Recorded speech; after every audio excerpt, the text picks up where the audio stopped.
Jumuiya ya wanataaluma Chuo Kikuu cha Dar es Salaam UDASA wametoa kauli kufuatia ripoti ya Jaji Mkuu mstaafu iliyotolewa siku chache zilizopita kuhusiana na matukio yaliyotokea wakati na baada ya uchaguzi katika uchaguzi mkuu Oktoba 29, 2025. Kwa mujibu wa tamko la UDASA, wamesema kwamba jicho la UDASA kwenye wasilisho la mwenyekiti wa Tume ya Rais ya kuchunguza matukio ya uvunjifu wa amani ya Oktoba 2025. Jumuiya ya wanataaluma wa Chuo Kikuu cha Dar es Salaam UDASA tunatambua kwamba siku ya uchaguzi mkuu Oktoba 29, 2025 na siku chache baadaye yalitokea matukio ya uvunjifu wa amani ambayo yalipelekea vifo vya watu na uharibifu wa mali. Vile tunatambua kwamba kama sehemu ya kutekeleza wajibu wake wa kikatiba kisheria, Rais wa Jamhuri ya Muungano wa Tanzania Mheshimiwa Samia Suluhu Hassan aliunda tume ya kuchunguza na kutoa taarifa juu ya nini kilitokea. Tume ya Rais iliongozwa na Mheshimiwa Jaji Mohamed Chande Othman. Jaji Chande ilifanya kazi kwa takriban miezi mitano na iliwasilisha ripoti kwa Mheshimiwa Rais tarehe 24 mwezi wa 4, 2026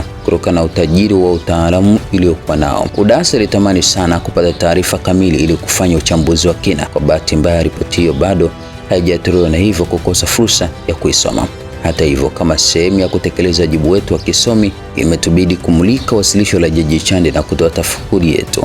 Hivyo basi, hii ni tafakuri ya UDASA kuhusu wasilisho la Jaji Chande alilolifanya mbele ya Mheshimiwa Rais na viongozi wa serikali waandamizi. Tukio uvunjifu wa amani ya Oktoba 2025 tarehe 29 yanamaanisha nini? Baada ya kupitia picha mjongeo ya mwenyekiti Jaji Chande wakati akiwasilisha taarifa ya tume kwa Mheshimiwa Rais, UDASA imebaini mambo zaidi ya 50 ambayo ni kero kwa wananchi, iwe kwa njia moja kwa moja au isiyo moja kwa moja. Hakika mambo haya ndiyo yalipelekea machafuko ya Oktoba 2025. Ili kuepuka machafuko mengine siku za usoni na kuleta amani na mshikamano wa kitaifa, ni lazima yafanyiwe kazi kwa ukamilifu wake. Kukosekana kwa katiba mpya yenye kukidhi matakwa ya wananchi, tume huru ya uchaguzi kutokuwa huru, jambo ambalo limepelekea kukosekana kwa uchaguzi huru na zenye kufuata misingi ya demokrasia na haki, idara ya usalama wa taifa kushindwa kutimiza wajibu wake kikamilifu, jeshi la polisi kutokutenda haki na kushindwa kutimiza majukumu yake ya kulinda usalama na raia na mali zake,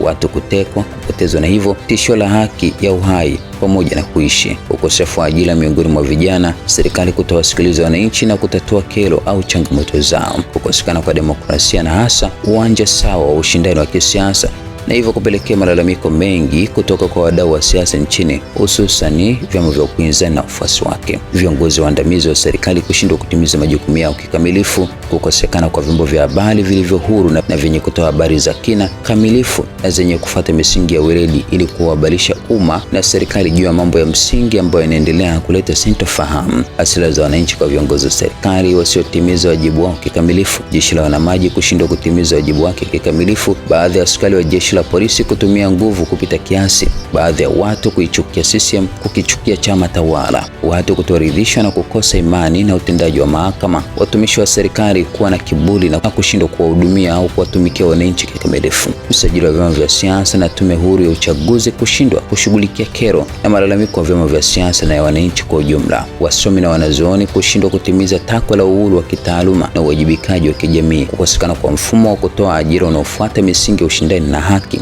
uhusiano mbaya baina ya jeshi la polisi na wananchi, viongozi wa serikali kuu, serikali za mitaa na mashirika ya umma kutowajibika, mifumo duni ya kusimamia utekelezaji wa sheria kwa wakati na ukiukwaji wa wazi wa sheria, kukosekana kwa sekta binafsi imara yenye kuwezesha upatikanaji wa fursa miongoni mwa vijana kama vile ajira, mikopo na kadhalika, serikali kuwa na matumizi ya hovyo yasiyokuwa ya lazima ambayo hayazingatii vipaumbele vya msingi na vyenye kunufaisha wananchi, kudorora kwa uchumi kwa wananchi wa kawaida na vijana, wananchi kupoteza imani juu ya mifumo ya kijamii na ya kisiasa katika kutatua kero zao za kila siku, kukosekana kwa ulinzi shirikishi sambamba na kupungua kwa uzalendo, watu walio wengi na hasa vijana kukata tamaa ya maisha, jambo ambalo limepelekea kuongezeka kwa msongo wa mawazo miongoni mwa wananchi na matatizo ya afya ya akili, serikali kushindwa kuchukua hatua stahiki kwa haraka ili kutatua kero za wananchi, ikiwemo kutekeleza mapendekezo yaliyotolewa na vyombo vyake vyenyewe kama vile tume na vikosi kazi mahususi, kupunguza kwa mshikamano na kuaminika miongoni mwa wananchi, wafanyakazi wa sekta ya umma kutoridhishwa na mazingira ya kazi ikiwa ni pamoja na mishahara midogo, kukosekana kwa uwajibishwaji na kwa mwafaka, uongo wa wazi unaotolewa na viongozi wa kisiasa na serikali kushindwa kusikiliza ushauri wa wataalamu, busara za wazee na viongozi wa kidini ili kulinda na kudumisha amani na kujenga umoja wa kitaifa, kukosekana au kupungua kwa rasilimali fedha na rasilimali watu katika taasisi mahususi za kutoa huduma za kijamii kama vile hospitali pamoja na zimamoto.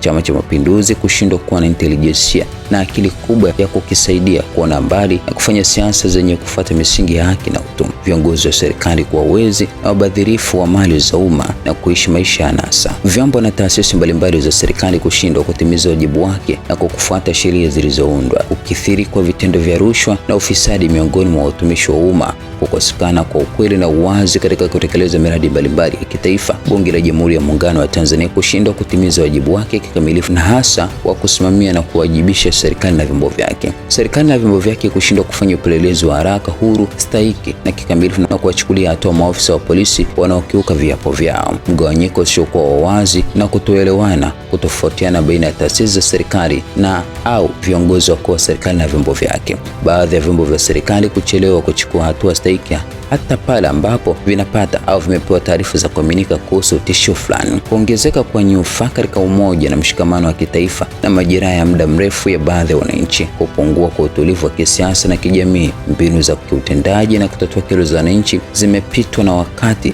na haziendani na kasi ya kiwango cha uelewa wa vijana Gen Z. Serikali na vyombo vyake vya dola kushindwa kutimiza majukumu yake kwa uwazi na kwa kufuata misingi ya demokrasia ya vyama vingi vya siasa. Serikali na taasisi zake kushindwa kusimamia maadili ya viongozi wa umma na wa kisiasa, jambo ambalo limepelekea kukiuka miiko na taratibu za kiutumishi. Wananchi kuhisi kupoteza nguvu yao ya kuchagua viongozi watakao kwa chaguzi kuvurugwa na kura zao kutoheshimiwa. Uwepo wa utitili wa kodi na vyombo vya usimamizi vinavyoingiliana majukumu.